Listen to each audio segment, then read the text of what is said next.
He doesn't remember when the world ended, just when it stopped feeling like home.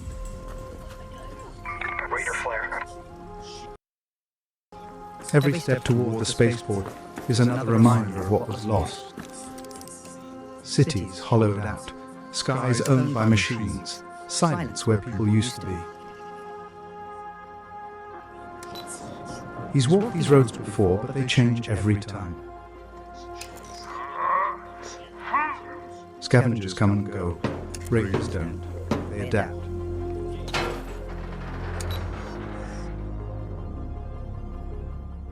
The spaceport isn't a promise of escape. It's a gamble. A place where broken tech, desperate survivors, and things far worse all cross paths.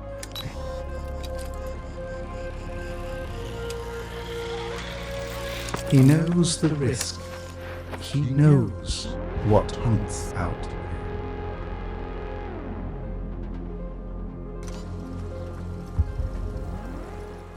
But standing still is just another way to die.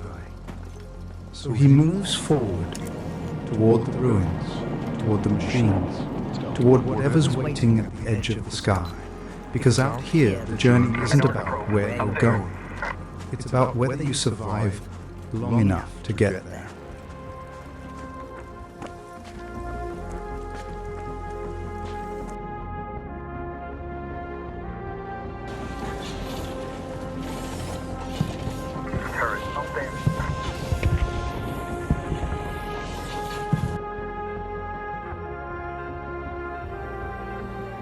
The bastion finds them in the open, a shadow breaking through dust and concrete, too large to hide from, too fast to outrun, targeting locks in. The first strike comes without warning.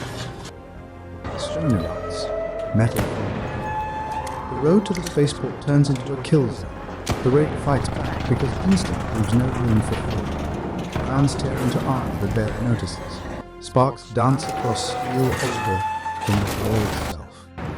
The raider breaks contact, not in retreat, in survival. He runs while the bastion recalibrates. The machine doesn't chase. It doesn't need to. It already knows most don't make it this far. He reaches the spaceport as the sky begins to burn. The matriarch has already arrived.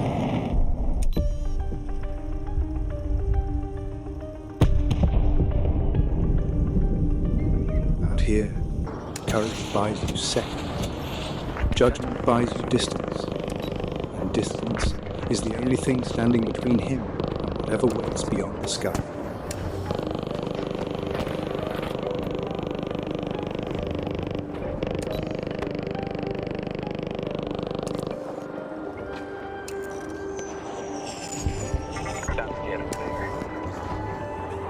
The matriarch has already arrived.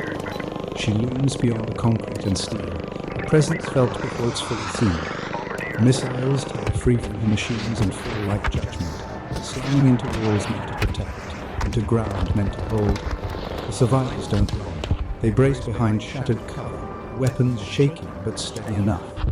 Every explosion tests their resolve. Every impact redraws the battlefield. Missiles strike again. Dust swallows the air.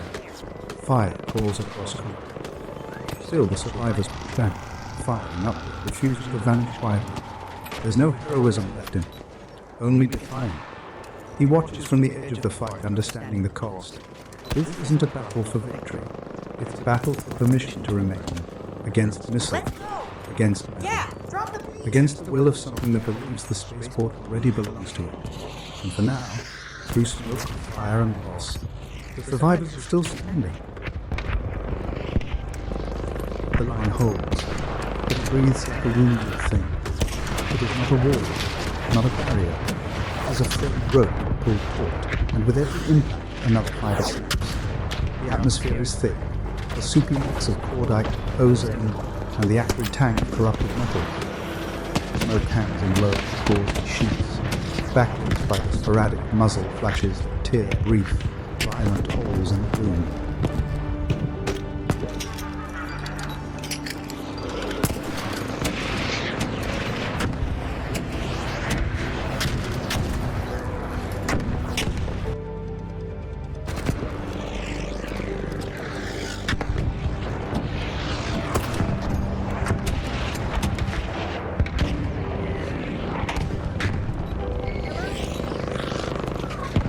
You see him take shots.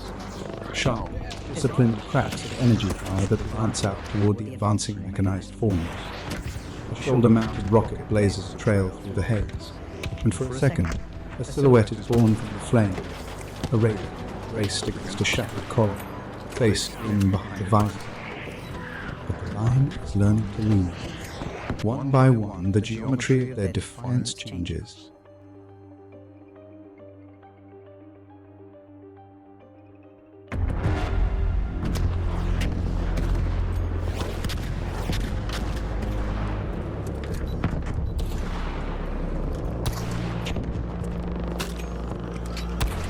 The raider on the left flank staggers back a step, not from a direct hit, but from the concussive wave of a near miss that turns their cover into a storm of concrete dust.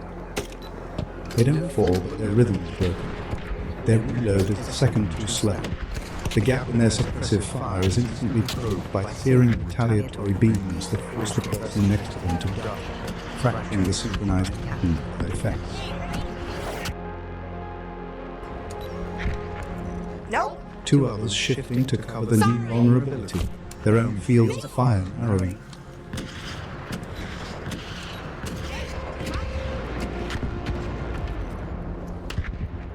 The raider on the right screams a warning that turns into a wet cough, a tiny inhaled particle of something worse than smoke.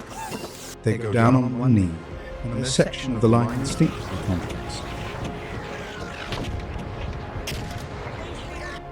Three bodies lie motionless on the open road, not casualties of panic, but of standing on the ground too long. People who chose not to retreat when retreat was still possible. The spaceport remembers them in silence. The survivors adapt. They shift positions between blasts, drag the wounded, step over the fallen without looking down. The matriarch does not charge. She is the epicenter of the pressure, a dark constant at the edge of the smoke. Her form is a lodestone for the chaos. With each slow, deliberate step forward, the defensive line seems to compress, to buckle inward. The only answer is to escape the raider.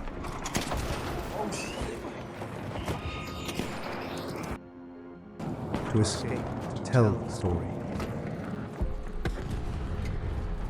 To return to Sedan.